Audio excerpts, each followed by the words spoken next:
I almost just threw a laptop out the window into the streets of Amsterdam. I'm so angry right now. I've waited 155 days to record this episode, and my laptop is just letting me down and failing me. So I've switched laptops, I've switched microphones. I'm in a bad mood now. It's not how this is going to go. Episode 232. Finally. Let's go.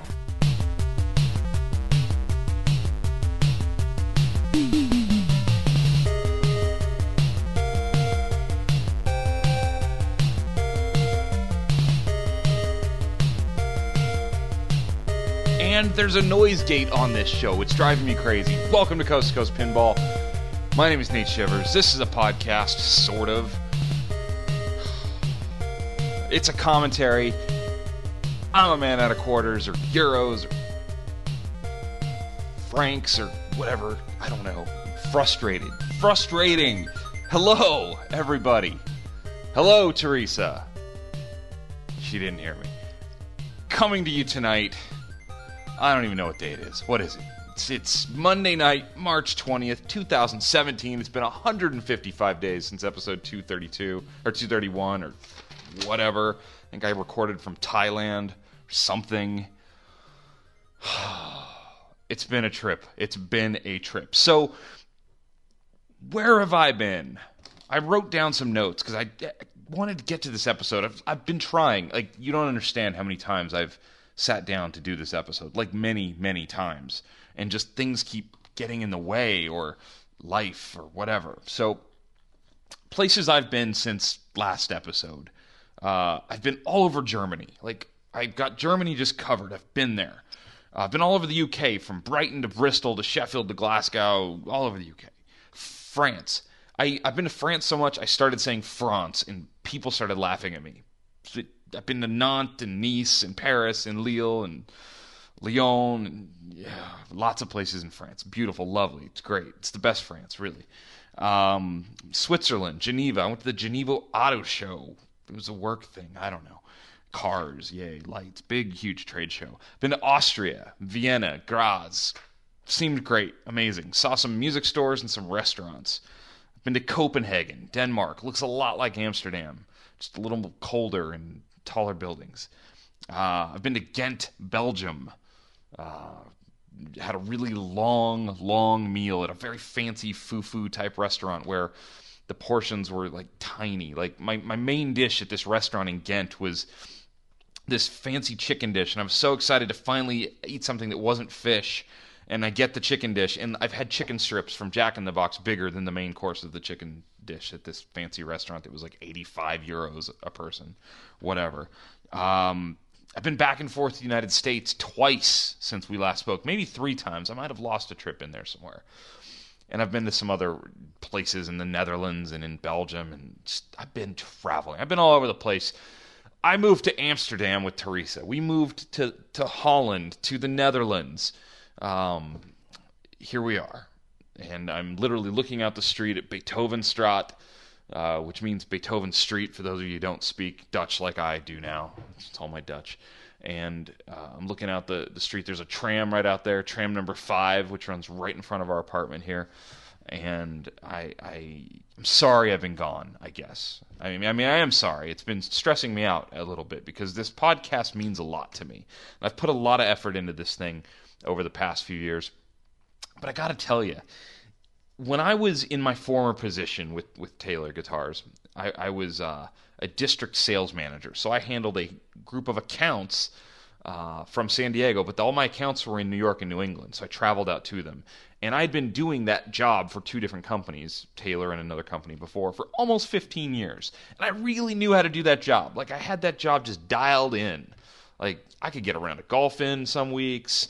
I could record multiple podcasts in a week. I could go play pinball at night. I could do all this stuff and still grow my sales territory every quarter for years.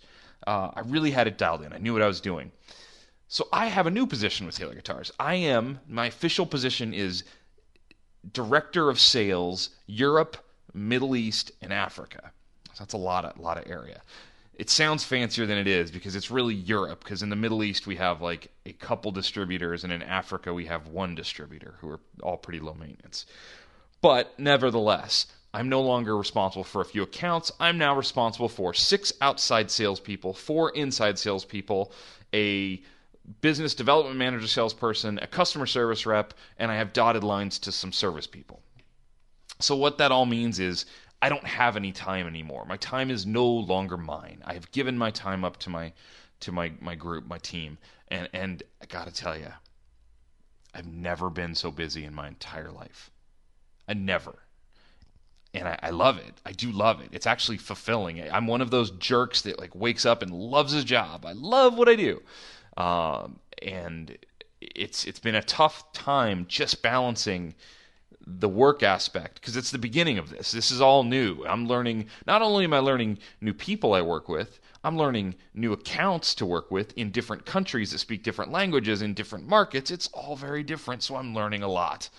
And I'm having this panic feeling right now that I'm using this different recording software and different microphone, and it's not even going to come out because I couldn't keep trying to do what I was doing before because it wasn't working.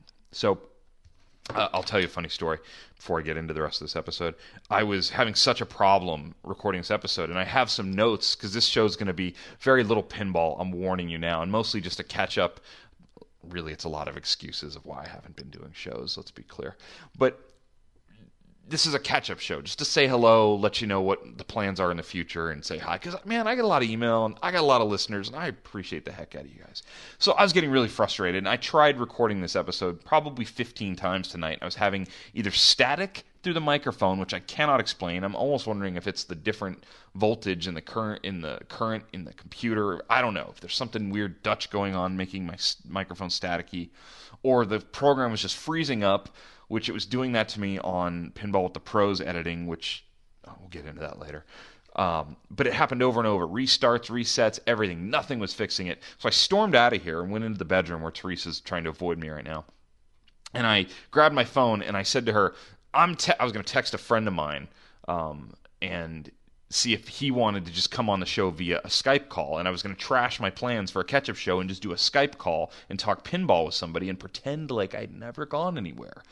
And so I literally texted him and I said, "What are you doing right now?"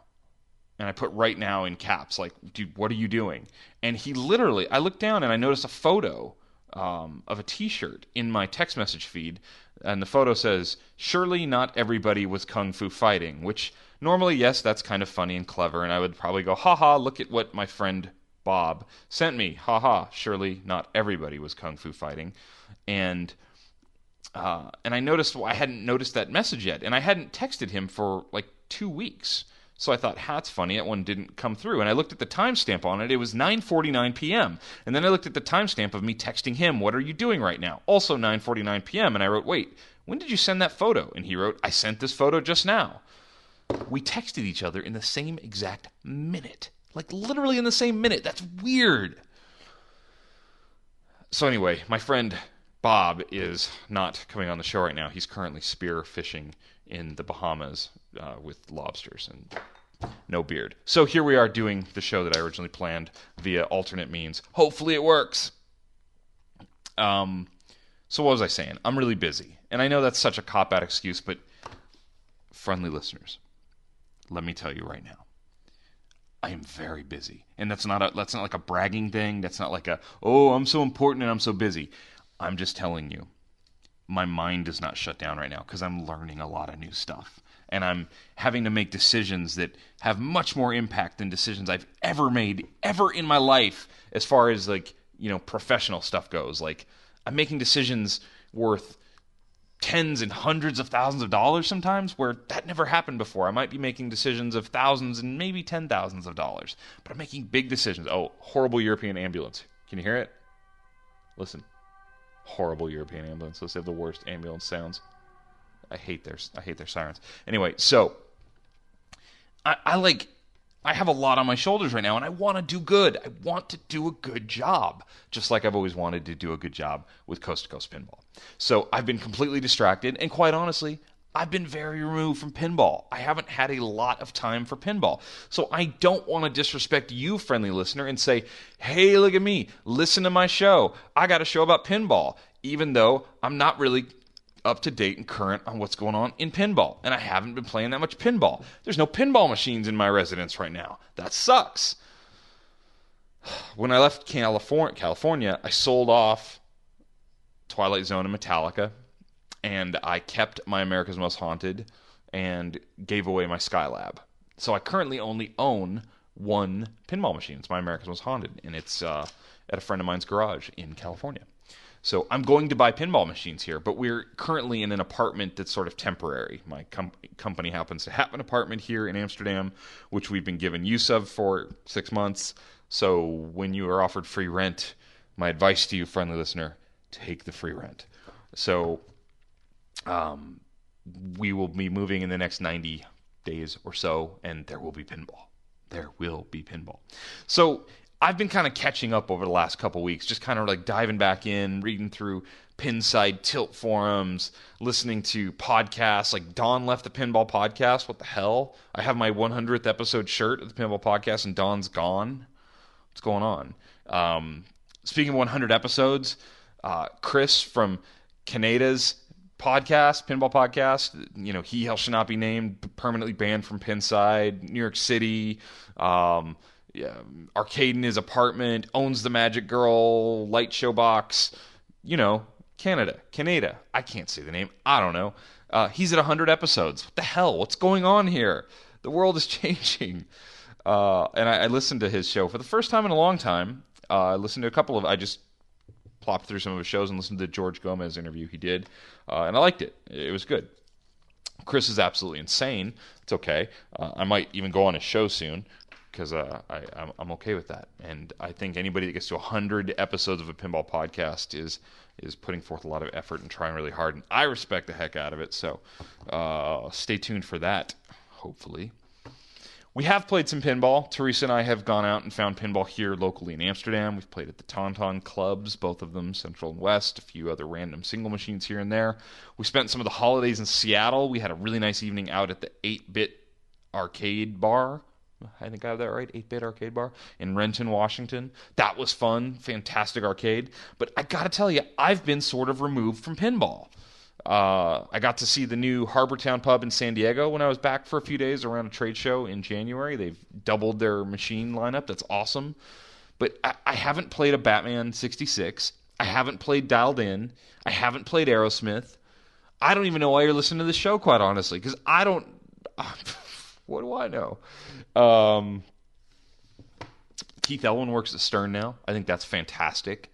I got to chat with him via some messenger program or app at some point about that, and I wish him nothing but the best of luck. I think that's fantastic. That's a great move for him. I think it's a great move for Stern. It's like some fresh blood in the pinball design field. I think that's really good. I like that. Spooky Pinball's building a Jetsons. Fantastic theme. I need to look more at the game. I think the game's been sort of universally thought of as a little simple, maybe in a good way. Simple, so I need to read some more about that before I get an opinion going. I think there's 15 more pinball podcasts that are out now and waiting for you to download and listen, so I encourage you to go listen to all of those. Arcade Expo just took place out in Banning. I don't live in California anymore. I don't even live in the United States anymore. TPF, Texas Pinball Festival, is coming up this weekend. I can't go. I'm bummed. I've had a lot of emails based on what shows are you going to go to? Are you ever going to come back to the United States? Or are you in a communist trader now? Blah, blah, blah, blah, blah. I have tickets to Pinburg. I have a ticket to Pinburg, so I do plan on Pinburg, Replay FX, for sure. But I got to tell you, really, I wanted to get this episode out, and it's going to be short. It's just a quick update to let you know that I am plotting the future of Coast to Coast Pinball. It can't be what it was, at least not the way I'm living right now. I'm working a lot, I'm traveling a lot, and I'm gone a lot right now as I do this, and I cannot come home and say, hey, Teresa, I'm going to go lock myself in the room over there and spend 2 hours recording a podcast. I can't do that. It doesn't feel right. I want to spend time with my wife. Love my wife. And when I'm on the road, I'm often with another sales rep. I'm not traveling alone as much as I used to, so there's just more socializing and less hotel time, which was a lot of my podcasting. So I'm plotting the future of Coast to Coast Pinball because it does mean a lot to me. Pinball means so much to me. I think about it all the time. And I think the show will probably go to some sort of monthly format. I need to set myself like a schedule and put together a format and just do it. Maybe with the occasional call-in show from friends, something like that. The Wide World of Pinball show, which is where we take aim on competitive pinball. If you haven't listened, that's Steve Bowden, Josh Sharp, and myself. That will happen as often as those two guys get together and email me that they want to do a show. So I officially lay all of that on them.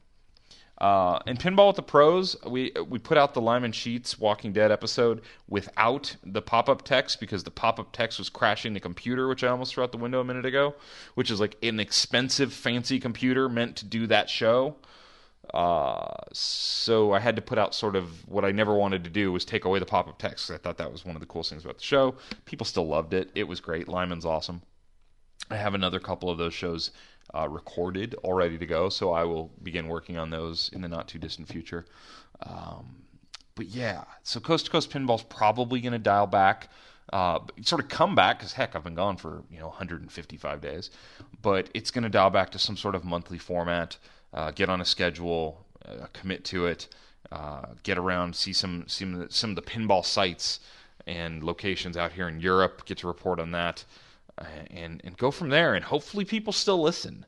I just recently took part in an interview with the Wall Street Journal about a story that's sort of pinball related. They got a hold of me through Preston at the Game Room Junkies, and I think they interviewed a bunch of people in the scene about a topic. I won't get into that yet. I don't want to scoop them on their story, but the reporter asked me about like listenership, and I was rattling off figures of listenership, and he was impressed and kind of put it back into perspective. Man, I was getting a lot of downloads of this show, and the top show ever, which is one of the ones he was asking me about, had well over 20,000 downloads. And I think pinball since I started the show has certainly gotten more popular, as you can see by all the other shows and all the online creatives that are out there that are part of pinball. And one thing I told them that I've actually said this on the show before, but it was sort of it popped back in my head, and it came to me originally in a conversation about somebody in the hobby, actually the hobby, as people call it, in pinball, somebody very, very much a pinball figurehead of sorts, who was being ultra negative on pinball. And this person was just like choosing the path of like most cynical and most negative, and it was kind of bumming me and another friend out about why this person, who I actually really respect, was being so negative about new people and how they're just trying to cash in on the fame of pinball, which that in and of itself is a ridiculous comment. The fame of pinball. And I said this. I said, look, a lot of people do want to be a part of pinball. They do want to do a podcast. They do want to have a Twitch feed. They do want to have a website or a blog, or they want to post photos. They want to do trip reports. They want to do live stream. They want to do all this stuff. Because pinball is this thing that you sort of fall in love with alone. It's not always, but oftentimes pinball's something you find alone. You put your coins in your game out on location somewhere, and you're like, this is fun. Or you did it when you were young, and you find it later again in life. And it's something that, I don't know, it's really exciting, and you want to pay back to pinball. You want to tell people about it. You want to be a part of it in something bigger. There's this urge that I think a lot of people have. It's why people like Roger Sharp have spent their whole life giving back on some level, either working in the industry or taking part in the industry, spending time away from family with pinball. It's why you have people who are highly, highly talented who work for free or for very little on pinball projects, or spend all their spare time on their homebrew games. Pinball just has that thing, and I don't know how to explain it, but it draws you in. It makes you want to give back and be a part of it. And I would never begrudge anybody for doing that and wanting to be a part. And if that's viewed to some as chasing fame or cashing in or whatever. Like, I think there's some mirror time in your future if you're going to be happy. And I don't know. So that's what I told the reporter, is that pinball's kind of magical like that. And he laughed and he said, yeah, I've certainly gotten that after all the people I've talked to. So anyway, I don't know if that's relevant or not, but that's what we're doing tonight. That's all I got. That's literally it. That's episode 232. It's just a quick update. Wanted to say hello to everybody. There'll be more in the future. We'll get more structured. We'll talk about what's going on in the world. I'll have some actual opinions soon. But I appreciate all the well wishes. I appreciate all the emails. I've had tons of correspondence just wishing me luck out here in Amsterdam. It's going great. It's fantastic. It's different enough here in Europe to be absolutely an adventure, but the Netherlands speaks a lot of English. It's a very organized way of life here. It's very easy to get up and running. So it's not like we're lost out here. Teresa and I are doing great. We're having the times of our lives. We're headed to Paris this weekend. It's just kind of like nonstop, do what we want to do, because it's it's been laid out like that for us. We are very fortunate to be in this position. We're not taking it for granted.